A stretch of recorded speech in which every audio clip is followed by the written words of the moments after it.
Can you speak a little bit about video games for children, like in Roblox, where they have like shooting each other? Yeah, well, I think rather than speaking about all these individual things, what we need to do is focus on some principles for the week, and then what we'll do is we'll relate those principles to things like that. Does that make sense? So because a lot of we can discuss individual issues, but unless some substantial changes happen at the heart level, so an example of that is if children have a feeling they want to compete, and if children have a feeling they need to compete with others in order to get worth, then you can see that will drive a lot of behaviour, including their desire to play games where they can compete. And so, you end up with a lot of sports being created, which is all about competing, and a lot of games being created, which are all about competing, all about putting another person down because you were better than them, that kind of thing. And these kind of attitudes begin at very young ages because they come from the sins of our forefathers, and oftentimes. And so what we need to really do is address the spirit or the feeling that exists in the person as to why they're attracted to these things. Because as you know, imagine if no child in the USA was attracted to a violent game.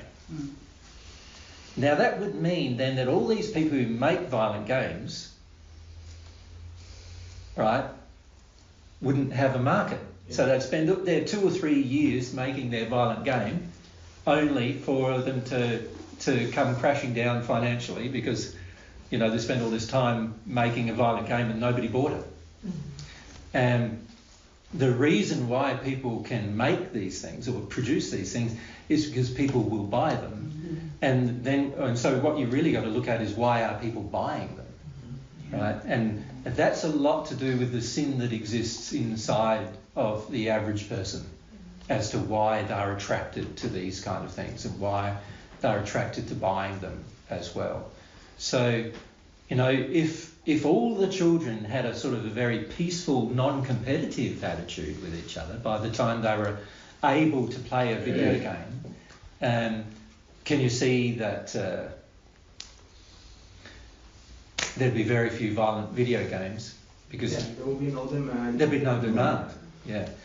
Now that applies pretty much everywhere in society besides games, doesn't it? If you look at it, obviously if the society is relatively peaceful, and nobody wants to harm another person, then it's highly unlikely there'd be guns in the society. There wouldn't be any need. Why would you have them? And there's never a need for a gun, by the way, ever, really. If you're loving, there's never a need for one. But, people think there is. And that is a lot, again, to do with the condition that exists inside the person. So really the main problem we have, with all of these problems being mentioned, are all because of sin. And this is the subject we want to talk about with you this week is the attitude that you have to sin.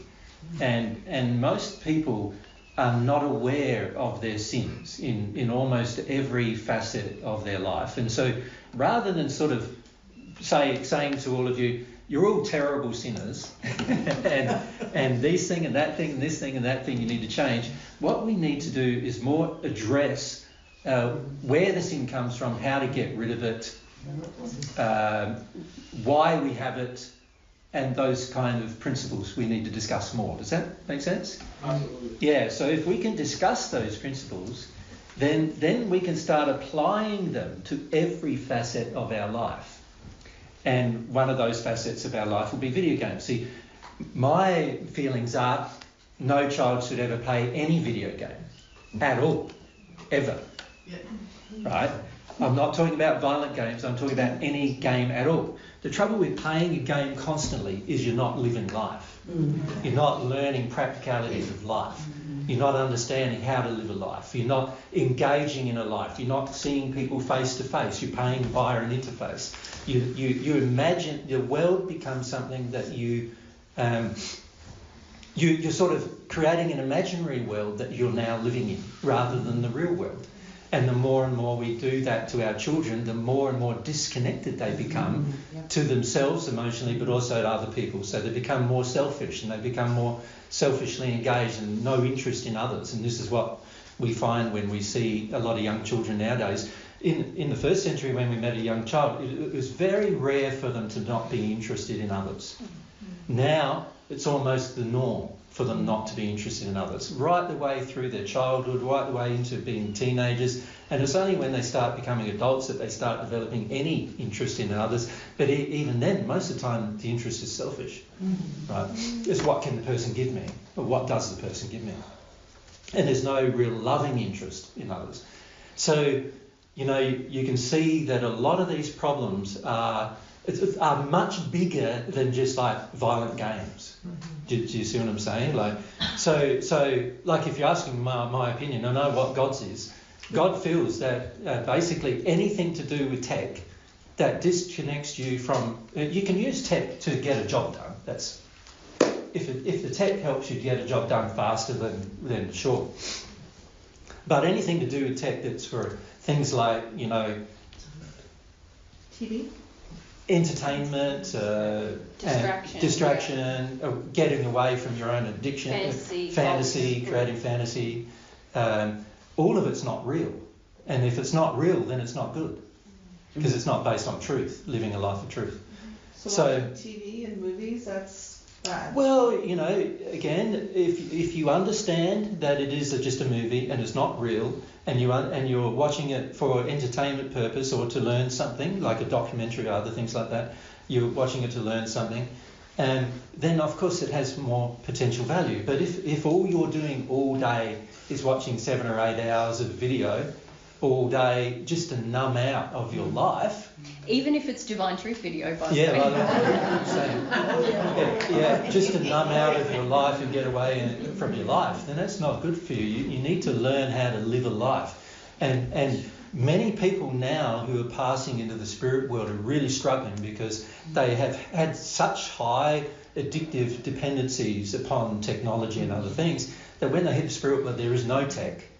There's no, you know, there's no thing, not a single thing that they're using here for distraction from their emotions can they use there. So that creates this very large rage in many of them, and also causes them to generally be earthbound for longer as a result. So there's a lot of very long-term detrimental effects from all of these kind of things happening. And this is why we want to focus on this subject that we've chosen for you this week. Now, just before you start, babe, we might just... we need to do a bit of... and I just want to management. tell a quick anecdote about video games. When we were in England, this is the only good story I've ever heard about video games. We met a young guy who'd be in his 20s, and he was, I don't know all the names of the video games, he did tell me, but it's one of these war video games. I asked him, how did you hear about Divine Truth? He said, I was playing this video game and someone I was playing told me about it. In Sweden. And that was when he was 8 or 10. He's now in his 20s. I think he's 12. Yeah, 12 maybe. He was preteen. Yeah. And he was playing, which terrible pre-teenager playing a war game. Anyway, but he was in England and the son of someone else who was listening to us in Sweden told him about Divine Truth. He's been listening ever since. I don't know if he still plays video games, but I thought that was the only positive thing I've ever heard about video games. That he now wants a relationship with God based on that. So, Well, not based on that, but... Based on his exploration of Divine Truth.